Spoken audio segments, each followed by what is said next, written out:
Subscribe Pragati Path and press the bell icon to stay updated. Hello everyone, welcome to Pragati पथ।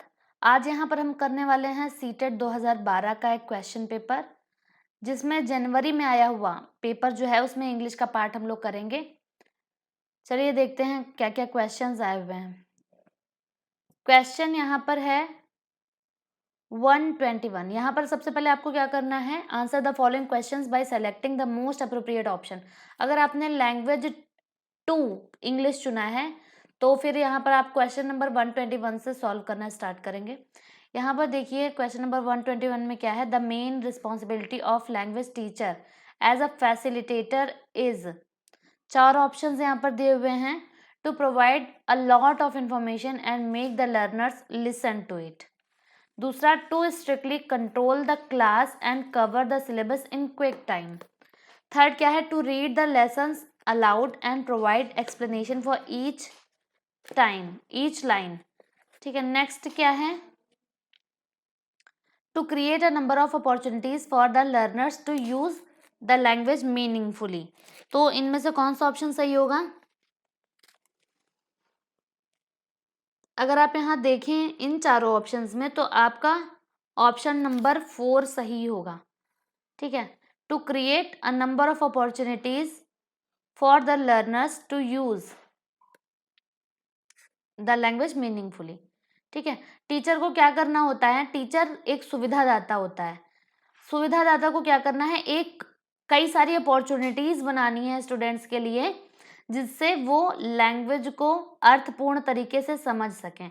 तो fourth वाला option यहाँ पर आपका सही हो जाएगा। क्वेश्चन नंबर 122 पर आ जाऊं। Which of the following will help learners take greater responsibility for their own learning. 4 options यहाँ पर दिए हुए हैं। पहला, कंट्रोल्ड राइटिंग टास्क। दूसरा, पीयर असेसमेंट। तीसरा, समेटिव असेसमेंट। और चौथा क्या है, सुपरवाइज्ड रीडिंग सेशंस। तो यहाँ पर कौन सा ऑप्शन हम लोगों का सही हो जाएगा?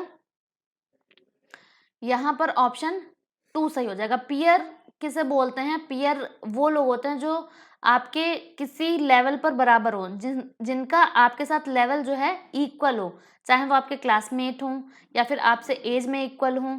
ठीक है, या फिर मानसिक क्षमताओं या फिर इन सब चीज़ों में किसी भी चीज तरीके से वो आपके लेवल पे हैं, तो उस तरीके का असेसमेंट, उन लोगों के साथ में असेसमेंट बताया जा रहा है यहाँ पर। नेक्स्ट क्वेश्चन क्या है, 123। The main purpose of assessment is. Assessment का मेन पर्पज क्या है? अब ये थोड़ा सा कंफ्यूजिंग है। यहाँ पर 4 ऑप्शंस दिए हुए हैं। To give practice in writing. दूसरा क्या है, to improve the teaching learning process. तीसरा, to decide pass and fail. Fourth one is to measure achievement of learners. तो यहाँ पर कौन सा सही हो जाएगा? यहाँ पर अगर आप देखो तो ऑप्शन 4 आपका सही होगा, to measure achievement of learners. क्यों? क्योंकि आप जो लर्नर्स हैं, जिनको आप सिखा रहे हो, उन्होंने कितना सीखा, ये चीज जानना आपके लिए सबसे ज्यादा इंपॉर्टेंट है किसी भी असेसमेंट में। आपको दूसरा ऑप्शन लग सकता है, to improve the teaching learning process. Teaching learning process को इम्प्रूव करना कहाँ तक सही होगा अगर बच्चा कुछ सीख ही नहीं पा रहा है? तो जो मेन पर्पस असेसमेंट का है, आकलन का मुख्य उद्देश्य है, जो इंग्लिश के आपके क्वेश्चंस हैं ये लैंग्वेज के क्वेश्चंस हैं। सेम क्वेश्चंस आपके हिंदी में भी आ सकते हैं। ठीक है, बस ट्रांसलेट करके। तो आप इन चीज़ों पर ध्यान दो। आकलन का मुख्य उद्देश्य क्या है? ये चीज़ जो फोर्थ ऑप्शन दिया है, to measure achievement of learners, ना कि शिक्षण अधिगम प्रक्रिया को बेटर बनाने के लिए। वो बेटर हो जाएगी अगर बच्चा सीख रहा है। अगर पहले मेजरमेंट इस चीज़ का किया जाएगा बच्चे ने कितना सीखा, अगर उसके सीखने में दिक्कत हो रही है, उसके बाद आप ऐसी टेक्निक्स अपनाओगे कि टीचिंग लर्निंग प्रोसेस को सुधारा जा सके। मेन पॉइंट क्या है कि बच्चे को आना चाहिए, इस वजह से यहाँ पर फोर्थ ऑप्शन सही है। Next question, when young learners are taught to improve their spelling and punctuation, they will। 4 options, nurture their creativity। दूसरा, sharpen their listening skills। Third क्या है, improve their accuracy। Fourth, enhance their fluency। अब यहाँ पर कौन सा option सही होगा? यहाँ पर सही होगा, टू इम्प्रूव देयर एक्यूरेसी। ठीक है, स्पेलिंग और पंक्चुएशन अगर सही हो रहे हैं तो एक्यूरेसी बढ़ाने के लिए किया जा रहा है लैंग्वेज में। नेक्स्ट क्वेश्चन 125 क्या है? Instead of asking questions and getting answers from her learners,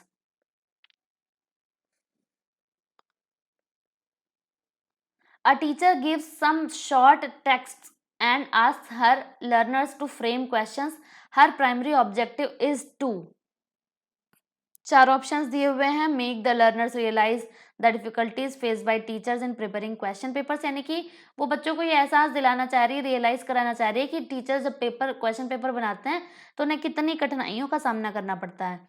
next क्या है? Enhance the learners analytical and critical thinking. Third, train the learners as good question paper setters. Fourth क्या है? Take their help during examinations. तो कौन सा वाला यहाँ पर सही होगा? क्वेश्चन यहाँ पर बोल रहा है कि क्वेश्चन पूछने से और आंसर पाने, मतलब इस तरीके की जगह, इंस्टेड मतलब उसकी बजाय टीचर किस चीज पे ध्यान दे रहा है? A teacher give some short text and ask learners to frame questions को फ्रेम करने के लिए बोल रहा है टीचर, या बोल रही है अपने शिक्षार्थियों से। तो उनका मुख्य उद्देश्य क्या है? तो उनका जो मुख्य उद्देश्य है वो है सेकंड वाला सही हो जाएगा, enhance the learners analytical and critical thinking. अब यहाँ पर आप एक चीज देख सकते हो, यहाँ पर जो बना हुआ है, मैं यहाँ पर दिखाना चाहती हूँ, लर्नर्स जो लिखा है, ठीक है, ये लर्नर्स लिखा हुआ है, एक सेकेंड,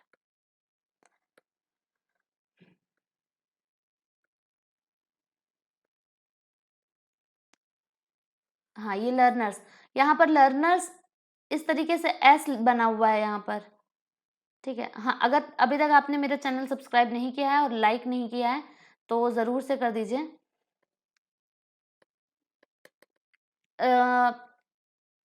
पेन मैं यहाँ पर नहीं ले पा रही हूँ, एक second.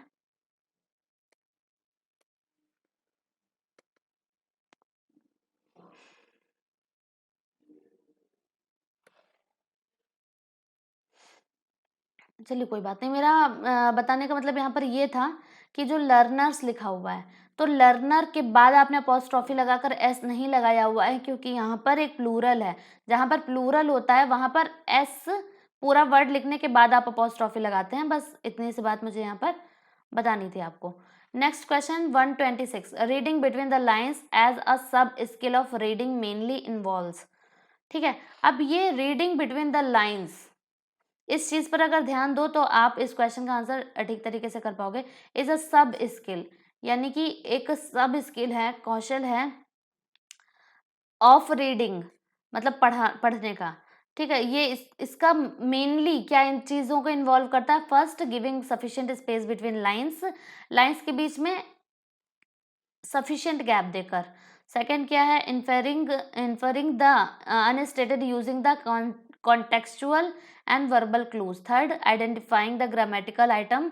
Fourth, understanding the stated facts. कौन सा वाला यहाँ पर सही होगा? यहाँ पर आपका जो ऑप्शन सही होगा वो होगा सेकंड, ये वाला। ठीक है, क्यों होगा? क्योंकि देखिए यहाँ पर लिखा हुआ है रीडिंग बिटवीन द लाइंस। अगर आप इस तरीके से देखो रीडिंग बिटवीन द लाइंस, तो कुछ ऐसी चीज है यहाँ पर जो आप गेस कर सकते हो। ठीक है, मैं यहाँ पर इसको थोड़ा एक्सप्लेन करती हूँ।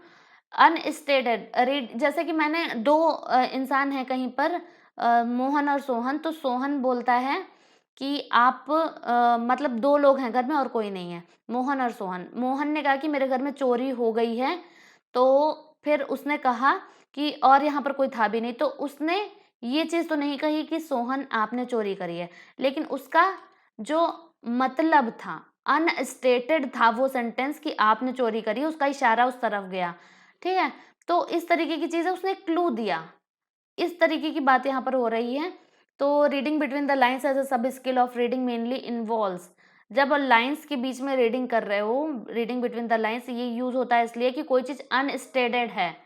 ठीक है, और बस इसी वजह से आपका सेकंड ऑप्शन सही हो जाएगा। Inferring the unstated using the contextual and verbal clues, कुछ क्लू देकर जहाँ पर कोई बात कही जा रही है।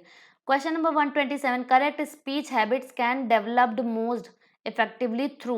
4 options, vocabulary practice, quizzes, dictation या फिर प्रोनाउंसिएशन प्रैक्टिस। कौन सा वाला यहाँ पर सही हो जाएगा?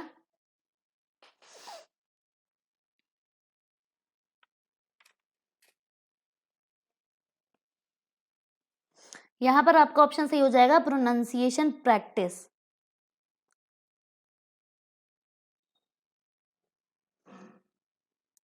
ठीक है, प्रोनाउंसिएशन प्रैक्टिस होएगा क्योंकि प्रोनाउंसिएशन अगर आपका सही हो गया तो आप रीडिंग हैबिट्स जो हैं आपकी, स्पीच हैबिट्स यानी स्पीकिंग हैबिट्स, वो भी, उनका विकास भी अच्छे तरीके से हो जाएगा। सबसे पहले आपको अपना प्रोनाउंसिएशन जो है उसको बेटर करना होता है। Question 128, after reading a poem a teacher involves the learners in group work. One group rights the summary of the poem, another draws a picture to depict the main theme, and yet another sets the poem to music.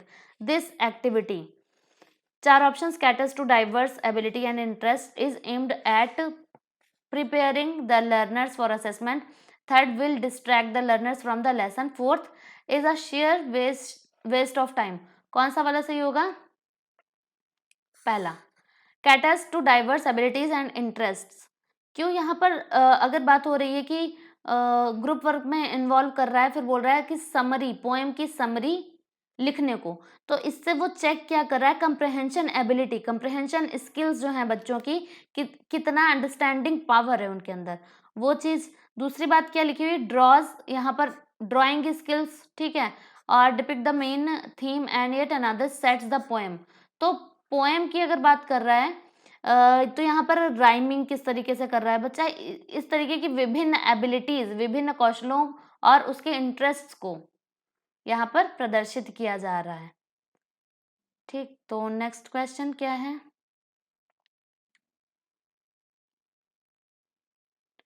Question number 129, young learners will enjoy a play included in the text book when they, 4 options, enact the play. Second, get detailed explanation about the play from the teacher. Third, read the play silently. Fourth, listen to the teacher reading the play. कौन सा वाला सही होगा?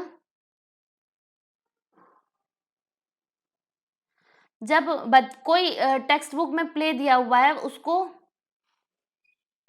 Enjoy कब करेंगे? जब enact करेंगे, ठीक है, मतलब भूमिका अदा करेंगे, एक नाटक के तरीके से उसको करेंगे, तब सबसे ज़्यादा उसमें एंजॉय करेंगे वो, ठीक है, और तभी सबसे ज़्यादा वो समझेंगे भी। नेक्स्ट क्या है? Under constructivist approach to language learning, learners are encouraged to, यानी रचनावादी जो अप्रोच है उसमें, भाषा को सीखने की रचनावादी अप्रोच जो है उसमें लर्नर्स को किस लिए प्रोत्साहित किया जाता है? अवॉइड एरर्स कंप्लीटली, एरर्स को कंप्लीटली हटाने के लिए। प्रैक्टिस लैंग्वेज ड्रिल्स मैकेनिकली, यंत्रवत लैंग्वेज ड्रिल्स का अभ्यास करने के लिए। Third, learn the grammar rules by rote, rote यहाँ पर आ गया आपका मतलब रटाफिकेशन करने के लिए ग्रामर्स के रूल्स को याद कर लो, रट लो। Fourth, discover the rules of grammar from examples. कौन सा सही होगा? रचनावादी सोच की बात कर रहा है, यहाँ पर आपका ऑप्शन कौन सा सही हो जाएगा? Fourth, discovers the rule of grammar from examples, मतलब एग्जाम्पल्स पहले दिए जा रहे हैं और उसके बाद उनसे आप रूल्स को बना रहे हो, ठीक, तो ये हो गई एक रचनावादी सोच।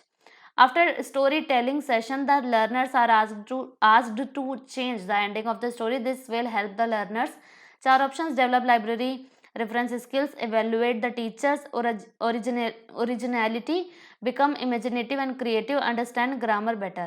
कौन सा सही होगा?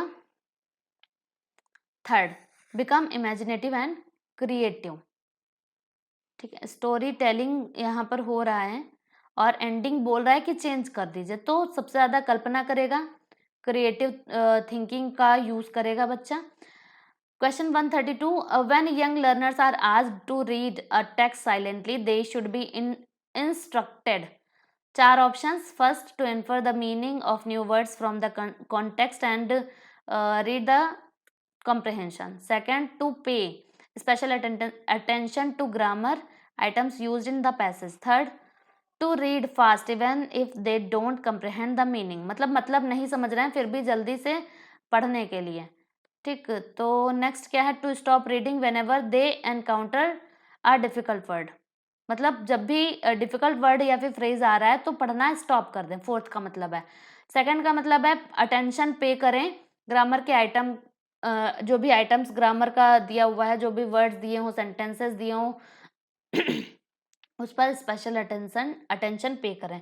फर्स्ट है ये यहाँ पर सही हो जाएगा। To infer the meaning of new words from the context and read with comprehension. Infer का मीनिंग क्या होता है कि जितनी भी आपको जानकारी दी है, जो भी चीजें दी हैं, उनसे आप एक गैस करके चीज निकाल रहे हो, परिणाम निकाल रहे हो, ये इस तरीके से का कह सकते हो।